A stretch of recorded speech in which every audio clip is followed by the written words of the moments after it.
Assalamualaikum warahmatullahi wabarakatuh. Sahabat Ngobras, kembali berjumpa masih bersama Kang Aam dan Kang Dedi di Ngobras, ngobrol santai, ngobrol bareng sore-sore. Sore ya. Sampai lupa slogan ini apa? Slogan channel kita ya. Baik, seperti biasa ya, permasalahan ada di Kang Dedi sebagai sumber masalah gitu ya, seperti biasa. Kang Dedi, masalah apa nih yang mau kita obrolin nih di kesempatan sore hari ini ya? Silakan Kang Dedi lah. Saya Baik, mau ngerapan dulu nih Kang Dedi. Kita ngobrol sore-sore ini ya. Ini masalahnya mengupas masalah doa itu Kang ya. Iya. Doa apa lah? Kan seperti yang diterangkan sama Ustadz gitu ya. Pada ajengan baik itu di pengajian di masjid atau ceramah di terbuka ya. Sementara para ustadz mengungkapkan bahwa setiap kita punya keinginan harus diawali dengan doa itu, atau rajin-rajinlah berdoa minta kepada Allah supaya keinginan kita itu diijabah gitu. Sementara saya kan punya keinginan banyak, mau usaha kita maju, terus mau sembuh dari penyakit, banyaklah pokoknya. Sementara kan kita itu, saya pribadi ya, berdoa itu sering sekali. Dalam sholat juga kan kita termasuk doa ya, doa berupa doa. Terus habis sholat kita berdoa. Kadang-kadang kan malam kita berdoa, pagi berdoa. Tapi rasanya kalau dibanding-banding ya, misalkan kita itu mau ya tambah penghasilan, mau lancar dalam usaha, nggak ada peningkatan sama sekali, tetap aja seperti dulu gitu. Seperti tidak didengar Ya, gitu. betul, seperti dari ijabah tidak didengar, tidak dikabulkan lah gitu. Kok bisa seperti itu Kang? Gimana tuh? Ya padahal ya gini ya Kang Dedi, kita harus yakin ya, karena memang itu Al-Quran ya, bahwa setiap kita berdoa pasti Allah mendengarnya. Bahkan itu perintah. Jadi doa itu perintah. Mintalah kepadaku, pasti aku kabulkan. Ya, diawali dengan idza sa'alaka kan, di mana bertanya kepadamu tentang kami Allah gitu. Katakanlah bahwa kami itu dekat kan, artinya ya memang dekat, dekat gitu, dan akan mengabulkan, akan mengijabah setiap doa yang disampaikan gitu Bang Dedi, tidak terkecuali. Nah gitu.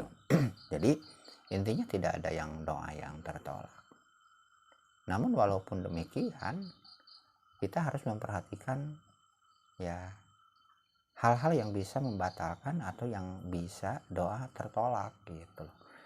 Jadi Allah ya menjanjikan bahwa ketika bertanya kepadamu Muhammad tentang kami, katakanlah kami itu dekat dan akan menjawab setiap doa-doa gitu.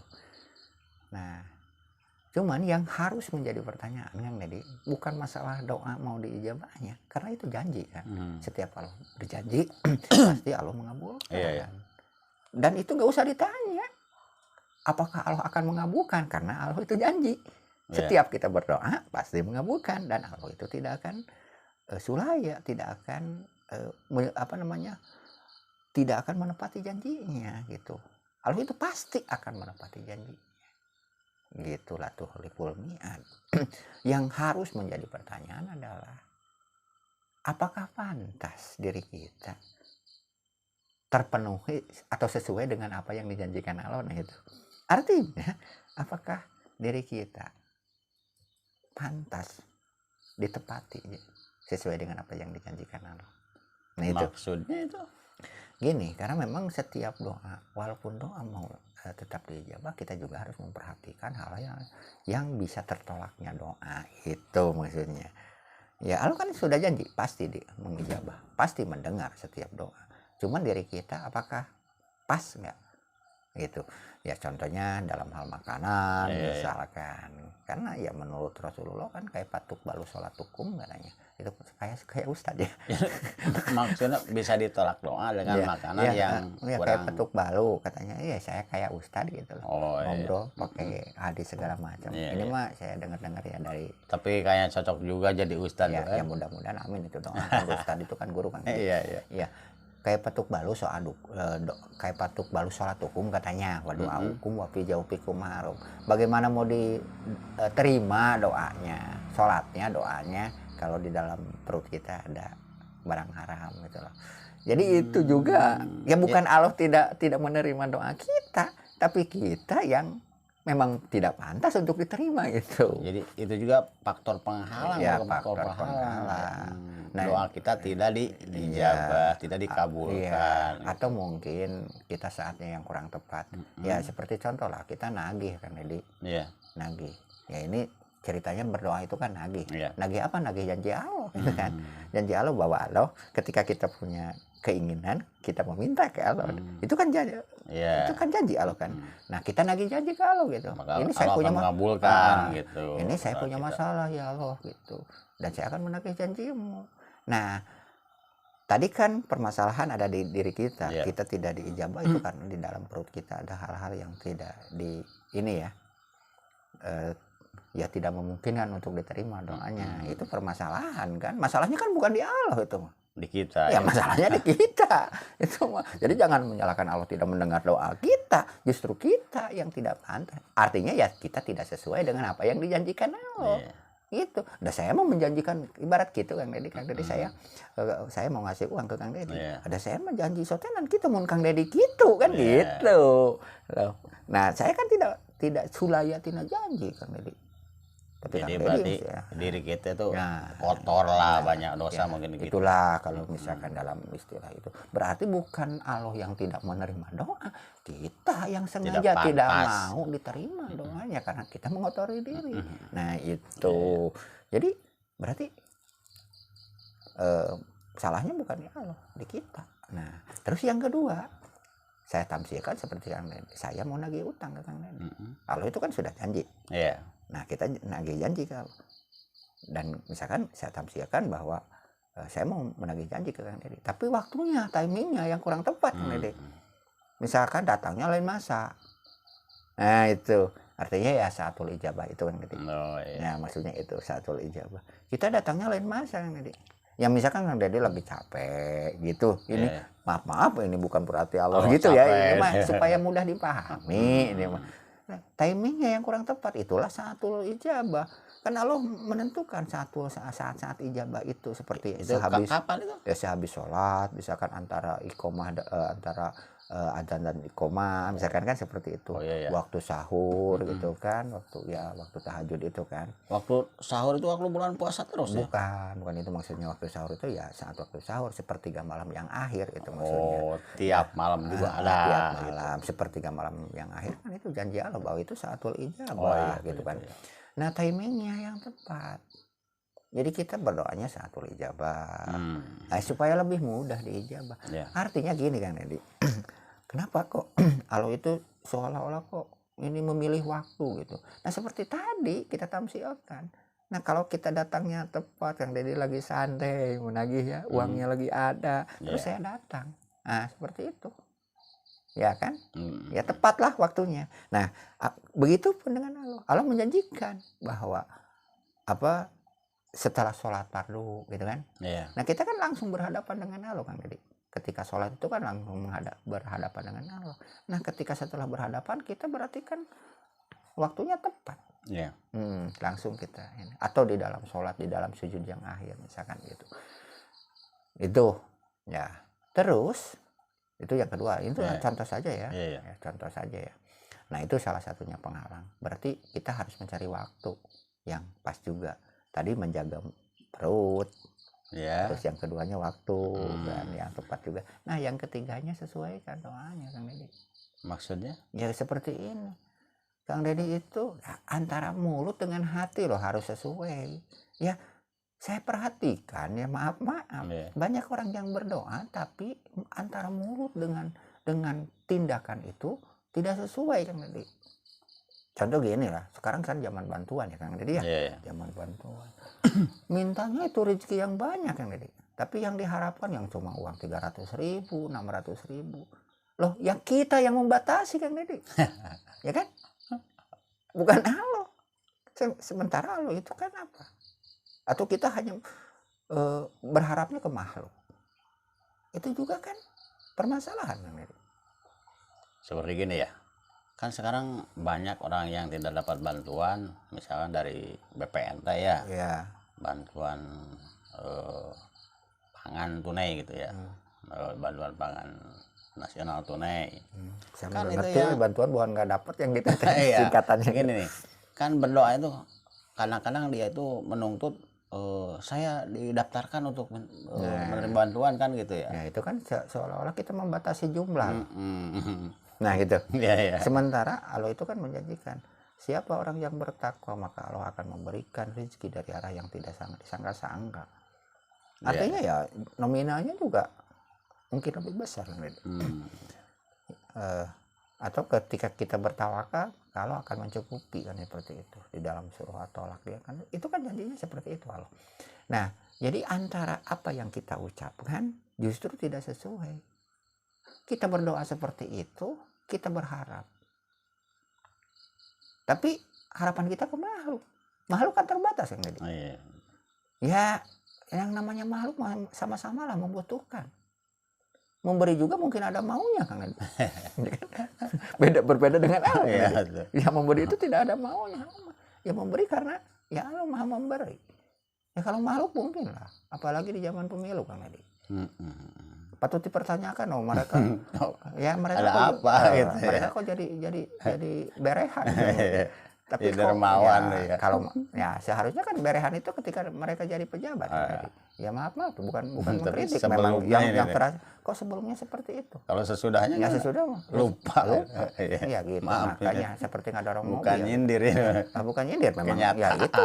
Karena memang ya masyarakat sekarang kan nggak bodoh Kang Deddy. Itu kan kalau kita berharapnya seperti itu ya berarti masih berharap ke makhluk. Nah itulah. Jadi nah seperti itu harus disesuaikan antara apa? Antara doa dan tindakan. Makanya iyyaka na'budu wa iyyaka nasta'in. Ya artinya ya seperti itulah. Ya kita beribadah kepada Allah. Ketika kita lah ibadah tiap hari beribadah kepada Allah. Kenapa minta kok jadi ke makhluk? Itu kan masalah. Sementara kan itu satu kesatuan. Ketika kita beribadah maka urusan apapun permohonan tolong ya harus ke yang kita sembah. Ini terbalik. Iyalah, saya nggak suudon ya. Pastilah sholat, ibadah gitu kan. Yang lainnya bukan hanya sholat kan ibadah. Nah, mereka beribadah ke Allah. Tapi dalam praktek permohonan kok didahulukan ke makhluk. Nah, itu kan masalah. Nah, mungkin itu juga jadi masalah kan. Jadi doa kita tertolak kan. Ya kan? Ya karena memang ya kita juga misalkan punya cewek kan Deddy akan cemburu lah seperti ini. Kalau misalkan oke lah istilahnya sehari-hari mengabdi ke kita, tapi kau minta malah ke orang lain, ada curiga nggak? Betul. Nah, ada seperti itu ya kan. Nah itu kan masalah kan. Ya itu kan masalah. Nah itu. Nah jadi kembalikan ke hati kita. Seperti apa sih hati kita sebenarnya? Dan itu susah kita tebak hati seseorang kan. Cuman Allah yang tahu. Ya makanya ya tinggal tanya aja hati kita pantas enggak kita menerima, pantas enggak dijawab doanya. Jadi kembali ke pertanyaan tadi. Ya itu mah tinggal tanya. Hati kita apakah memang sesuai apa yang diucapkan dengan tindakan kita? Kalau nggak sesuai, misalkan tadi ya kita mintanya yang rezeki yang rizkon kasiron halalan thayyiban, rezeki yang banyak itu kan nggak ada batasan. Jadi ya kalau kita mengharapkan yang 600.000 berarti dibatas kan ini sedikit sekali ya dibatas. Siapa yang membatasi? Kita. Berarti antara ucapan dengan tindakan itu kan berbeda bertolak belakang ya. Atau kalau pekerja, nah bukan hanya bantuan ini, sekarang kan ini kan salah satu pegawai gitu. Nah itu kan juga siapa yang membatasi? kita sebenarnya. Iya, iya. Makanya ada orang yang mengatakan kalau pengen kaya udah jangan jadi pegawai, Kang Nedi. Jadi pengusaha ya. Nah, kalau kita masukkan ke ranah yang tadi, nah seperti itu. Jadi yang membatasi siapa? Diri kita ya. Oh, benar. Nah, baru mengerti sekarang. Yang membatasi kita. Jadi bukan Allah. Begini logikanya ini. Allah mau memberikan uang miliaran ke Kang Dedi. Tapi Kang Dedi gaji cuman misalkan 2 juta. Terus Kang Dedi itu tidak punya usaha lain. Kemana Allah mau menyalurkan yang 1 miliar Kang Dedi? Coba. Kan tidak ada jalannya. Nah itu. Nah ini mah logika bukan. Allah kan kawasa. Bisa. Ya kan harus ada jalan syariat. Ya gini ya. Kita mau menempuh suatu perjalanan. Kita kan harus menempuh jalannya. Kan? Kalau nggak ada jalannya. Nah kalau pengusaha, oke, dia ada jalan. Mau zaman sekarang mau usaha online atau mau usaha itu ada jalannya. Ya mau Allah memberikan sekian karena memang jalurnya sudah terbuka, jalannya sudah. Ya kalau misalkan pegawai, ya kita yang membatasi sebenarnya. Kita. Jadi bukan Allah yang pelit, bukan Allah yang tidak mengabulkan. Dah bukan sih ya dibatasi lagi itu ya. Ya kenapa Anda yang membatasi diri? Nah, jadi itulah. Jadi berarti bukan doa yang tidak dijawab, tapi kita yang membatasi doa itu untuk dijawab. Jadi kita sendiri yang salah sebenarnya. Nah, terus ketika kita meminta ke Allah, beribadah hanya kepada Allah, tapi di saat meminta kok ke makhluk, itu juga masalah. Jadi intinya gini, kita simpulkan ya. Kita simpulkan. Jadi ketika kita berdoa, maka antara ucapan dan hati itu harus sesuai. Ucapan, hati, dan tindakan itu harus sesuai.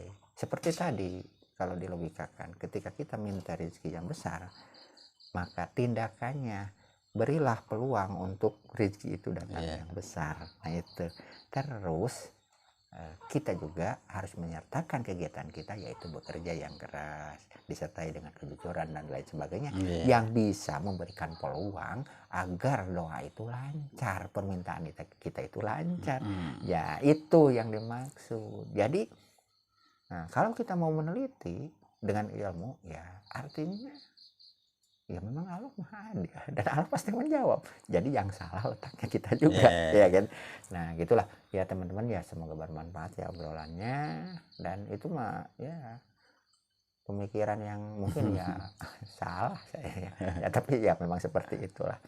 Dan semoga bisa dipahami dan bisa lebih baik ke depannya. Sampai jumpa di lain video. Mohon maaf atas segala kesalahan. Wassalamualaikum warahmatullahi wabarakatuh.